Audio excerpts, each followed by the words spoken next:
زندگی کو اچھے طریقے سے گزارو، زندگی کو زندگی بناؤ، یہی دین ہے۔ لیکن لوگوں نے کچھ کہانیوں کا سہارا لے کر، کچھ طرح طرح کی باتیں بنا کر لوگوں کو پریشان کیا۔ خود اللہ تعالیٰ نے قرآن مجید میں بتایا ولی کون ہوتا ہے۔ ایک تو فرمایا الذین آمنوا، یہ وہ لوگ ہیں جو ایمان لائے، وکانوا یتقون، اور دوسرا انہوں نے تقوی اختیار کیا۔ دو صفات قرآن نے ولی کی بیان کی۔ ایک تو اس کا ایمان کامل ہوتا ہے، وہ کچی پکی باتیں نہیں کرتا، ڈبل مائنڈڈ نہیں ہوتا، کر لوں نہ کروں، چلوں کہ نہ چلوں، ٹھیک رہوں گا کہ نہیں رہوں گا، آپ ایسے کیا کہتے ہیں، یہ کر لوں، یہ کچی پکی باتیں۔ رب کے بندے کی شان یہ ہے کہ اس کا ہر وقت اپنے رب پر بھروسہ مضبوط ہوتا ہے، مضبوط۔ ہمیں پتہ کیا کیا گیا ہے، ہمیں کمزور کر دیا گیا ہے، ہم ڈبل مائنڈڈ لوگ ہیں۔ ہمارے ہاں ڈھیر سارے لوگ ایسے ہیں جو مرید ہو کر بھی مرید نہیں، جو شاگرد ہو کر بھی شاگرد نہیں، جو کسی فیلڈ میں ہو کر بھی اس فیلڈ میں موجود، جو کسی ایک شعبے کو اختیار کر کے بھی اس شعبے پر پورے نہیں، کچی پکی باتیں، کر لوں نہ کروں۔ اور یہ نوجوان نسل میں زیادہ مسئلہ ہے۔ ایمان کہتے ہی اس چیز کو ہیں جو پوری طرح راسخ ہو جائے، جو دل تک اتر جائے۔ اور ایمان کے ثمرات ہیں، جب آپ کا ایمان کامل ہوتا ہے تو پھر توکل بھی مضبوط ہوتا ہے، پھر ایمان کامل ہے تو پھر صبر بھی نصیب ہوتا ہے، ایمان کامل ہے تو شکر بھی نصیب ہوتا ہے، ایمان کامل ہے تو پھر قناعت کی دولت بھی ملتی ہے، پھر تھوڑے پر گزارا کرنے کی اللہ ہمت بھی عطا کرتا ہے، پھر خودداری بھی نصیب ہوتی ہے، پھر عزت نفس بھی نصیب ہوتی ہے۔ پھر وہ بندوں کو نہیں دکھاتا، وہ جو کرتا ہے رب کی رضا کے لیے کرتا ہے۔ پکی بات، ایمان کی پکی بات، مضبوط۔ حضور علیہ الصلوۃ والسلام نے حضرت عارثہ سے پوچھا تھا آج صبح کیسے کی؟ عرض کی حضور اس حال میں کی ہے کہ میں پکا مومن ہوں۔ تو محبوب نے فرمایا تمہارے ایمان کی دلیل؟ عرض کی حضور جنتیوں کو جنت میں جاتا دیکھ رہا ہوں اور دوزخیوں کے فیصلے ہو رہے ہیں، یعنی یہاں سے لے کر جنت میں جانے تک ہر چیز پر میرا ایمان پکا ہے۔ مضبوط افکار ہوں، پکی باتیں ہوں، عزم کر لے، کوئی ضروری نہیں بندہ جیت ہی جائے، ضروری نہیں۔ بدر میں اللہ تعالیٰ نے مسلمانوں کو کامیابی دی تھی، احد میں ذرا تھوڑی مسلمانوں کو وقتی طور پر پیچھے ہٹنا پڑا تھا۔ اللہ کو ضروری ہے کہ ہر موقع پر انسان جیت ہی جائے، لیکن اس کا عزم پکا ہونا چاہیے، اس کا نظریہ پکا ہونا چاہیے۔ الذین آمنوا، پکی بات کرتے ہیں، پکی بات کرتے ہیں صاحب ایمان۔ حضرت مولا علی شیر خدا کرم اللہ تعالی وجہہ الکریم بیمار ہو گئے، حالت بہت زیادہ تھی اور اس کی وجہ سے نکاہت ہو گئی، کمزوری ہو گئی۔ اٹھ کے کھڑے ہوتے تھے تو بظاہر جسم پہ راشا تھا، کامتا تھا وجود۔ ایک صحابی تیمارداری کے لیے حاضر ہوئے اور جناب مولا کائنات کو دیکھ کر کہنے لگے میرے بھائی علی آپ تو بڑے کمزور ہو گئے، تو مجھے تو خدشہ ہے کہ اسی حالت میں کہیں رب کی بارگاہ میں آپ کی حاضری نہ ہو جائے۔ تو مولا علی شیر خدا نے پتہ کیا فرمایا؟ فرمانے لگے تو فکر نہ کر، مجھے کچھ بھی نہیں ہوگا، تو بے فکر ہو کے جا۔ کمزوری پوری ہے، لیکن ایک بندے کو ڈاکٹر نے کہا ہے رپورٹیں دے کے کہ آپ کی رپورٹیں بتاتی ہیں کہ دن ذرا کم ہی ہے، لگتا ہے، رپورٹس کہتی ہیں۔ تو کچھ ایسے ہوتے ہیں جن کو دن بتائے تھے تو وہ گھنٹے بھی نہیں نکالتے، وہ گئے۔ اور کچھ کہتے ہیں ڈاکٹر تو ٹھیک ہی کہتا ہوگا پر اپنے علم کے مطابق ہی کہتا ہے نا، ہوگا تو وہ جو میرا رب چاہے گا۔ یہ لوگ مضبوط ہوتے ہیں، ان کے اندر کچھ ایسی چیزیں ہوتی ہیں جس سے مضبوطی پیدا ہوتی۔ حضرت مولا علی شیر خدا کرم اللہ تعالی وجہ الکریم فرمانے لگے تو بے فکر ہو کے جا، مجھے کچھ بھی نہیں ہوگا۔ اس نے کہا جی آپ بڑے شدید کمزور ہیں، نکاہت ہے، حالت آپ کی بتا رہی ہے۔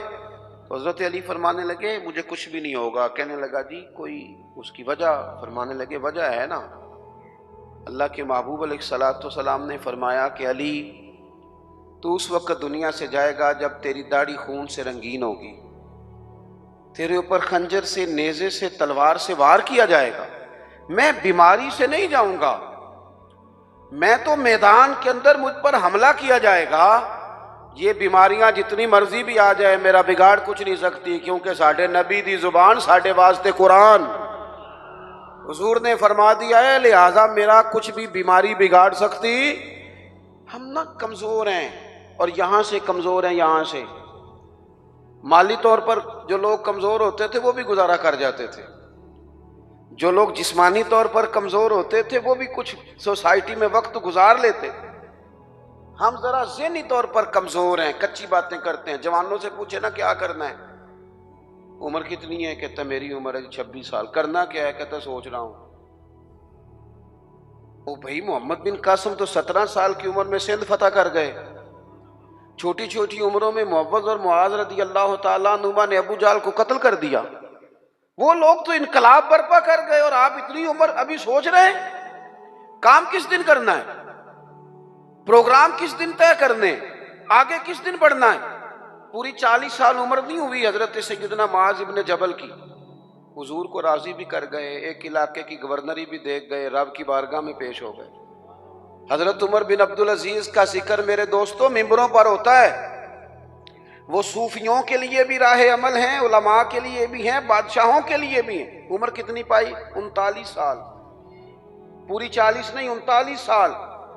ہماری تو وہ کچی پکی باتیں، کوئی عزم نہیں، کوئی پروگرام نہیں ہے، وہی تیرے زمانے کا امام برحق جو تجھے حاضر و موجود سے بیزار کرے اور موت کی شکل میں دکھلا کے تجھے جلوہ یار زندگی تیرے لیے اور بھی دشوار کرے۔ اللہ کا بندہ تو وہ ہے کہ تیرا جینا مشکل کر دے، تجھے کام پہ لگا دے، تو نکلے تو صبح و شام پلٹنا جھپٹنا، جھپٹ کر پلٹنا، لہو گرم رکھنے کا ہے ایک بہانہ۔ لیکن جن لوگوں نے ساری زندگی طے ہی نہیں کیا کہ اصل میں ہم ہیں کیا، ہم نے جانا کدھر ہے، کرنا کیا ہے، کوئی مقصد حیات تو ہو، تو اللہ کے بندے کامل یقین والے۔ نبی پاک صلی اللہ تعالیٰ علیہ وآلہ وسلم نے نا اپنی امت کو یقین کی دولت عطا کی ہے۔ کس طرح عطا کی ہے؟ بالکل سامنے آ گئے تھے کفار مکہ، غار ثور کے بالکل سامنے، جن لوگوں نے، اب تو ماشاءاللہ ڈھیر سارے لوگوں نے غار ثور کی زیارت کر لی ہے نا جی، ماشاءاللہ ایسے ایسے تو کریں، تھوڑا تھوڑا کی ہے نا، جنہوں نے زیارت وہ کریں، کی ہے نا جی ماشاءاللہ۔ اور جو کار آتا ہے وہ آ کے پھر اللہ خیر کرے اپنی شان بھی بڑی سناتا ہے کہ میں جی ماشاءاللہ چلا گیا تھا۔ وہ بھئی آپ گئے تھے، رستہ بنا ہوا ہے، رستے میں 2-3 جگہ بیٹھنے کا بندوبست ہے، چائے پانی ملتا ہے، پوچھو صدیق کی بیٹی سے، حضرت اسماء سے، جو رات کے اندھیرے میں جاتی تھی کھانا دینے، اور بیٹی ہو کے رات کو جاتی تھی۔ کون اندازہ کرے گا جناب ابو بکر صدیق کی وفاؤں کا؟ کہاں سے کائنات مثال ڈھونڈ کے لائے گی؟ پباں پار قدم نہیں جے لاؤندا تے 100 پہاڑ تے چڑھیا جاندا تے او پہ جاندا جے یار نبی دا، او پہ جاندا جے یار نبی دا تے اے اصلی دلدار نبی دا۔ میرے عزیز، غار ثور کے بالکل باہر نا ایسے دروازے پر ایک چھوٹا سا سوراخ ہے، دائیں طرف دیکھے تو وہاں سے نا پیر نظر آ رہے ہیں، کافر آ گئے۔ حضرت صدیق نے کہا حضور وہ تو آ گئے۔ یہاں پتہ چلتا ہے بندے کا توکل کس طرح کا ہے، یقین کہ حضور یہ کھڑے پہنچ گئے، آ گئے، نہیں بالکل بندے پر سوار ہو جائے کہ ٹینشن پوری طرح غالب ہو جائے، لیکن بندہ مومن کہے میں مومن ہوں، میرا رب پر بھروسہ مضبوط ہے، یا رسول اللہ وہ تو آ گئے۔ تو حضور نے کیا فرمایا؟ قرآن مجید سورہ توبہ، کہا لا تحزن، ابو بکر غم نہ کر، غم، اللہ کرے جوانوں آپ کو سمجھ آئے میں کیا کہہ رہا ہوں، نہ تو اندر کوئی بارود پڑا ہے، نہ اندر کوئی اسلحہ ساتھ ہے، بندے 2 اور باہر وہ کتنے سارے، اور دروازے پر آ گئے، این بالکل دروازے پر۔ حضور کیا فرماتے ہیں؟ لا تحزن، غم نہ کر۔ کیوں نہ غم کر؟ کیا کس بنیاد پر نہ کر؟ تو وہ بنیاد سنیں اور اس کو سمجھیں۔ ہم مسلمان ہیں، ہماری تھوڑی سی انفرادی سوچ ہونی چاہیے دوسروں سے، ہم لاوارث نہیں ہیں، ہم رب رسول والے ہیں۔ ہماری باتیں کچی پکی نہیں ہونی چاہیے، انہیں پختگی ہونی چاہیے، ان کے اندر کمال۔ حضرت باجزید بستامی رحمۃ اللہ علیہ ایک مسجد میں اعتکاف میں بیٹھے تھے، تو دور جا کے آپ اعتکاف بیٹھتے تھے، کہتے تھے یہاں نہ بستان میں لوگ ہاتھ بڑے چومتے ہیں، لوگ دیکھ رہے ہوتے ہیں کہ فلانے کی بڑی شان ہے، لیکن اگر بندہ صوفی ہو نا، درویش ہو، تو وہ ڈر رہا ہوتا ہے، کہتے یار اتنے لوگ میرے پیچھے پھرتے ہیں، رب کی بارگاہ میں جواب بھی دینا ہے۔ تو حضرت بایزید نے ارادہ کیا کہ دور جا کے کہیں اعتکاف بیٹھنا ہے، اٹھ بلیا چلو تے وسیے، جتھے وس دے نہیں سارے انے، نہ کوئی ساڈی ذات پچھانے تے نہ کوئی سانو منے۔ دور جا کے تو لوگ جانتے نہیں تھے، تو حضرت اپنا خشک راشن وغیرہ ضروریات کی چیزیں لے گئے تھے، اعتکاف بیٹھے تھے، جو بندہ بھی آتا کہتا بابا روٹی کہاں سے کھاؤ گے؟ فرمانے لگے بھی اللہ اسباب بنائے گا، انشاءاللہ بہتری ہو جائے، کچھ میرے پاس سامان۔ کہنے لگے نہیں وہ تو ٹھیک ہے، پر کیسے؟ میں کہا میں کہہ رہا ہوں اللہ دے گا، اللہ تعالیٰ کو کسی واسطے کا محتاج تو نہیں، معاذ اللہ، وہ دے گا۔ اگرچہ دنیا اسباب سے چلتی ہے، پر کچھ چیزیں میرے پاس ہیں، لیکن وہ جو بھی آتا نا، روٹی کہاں سے کھاؤ گے؟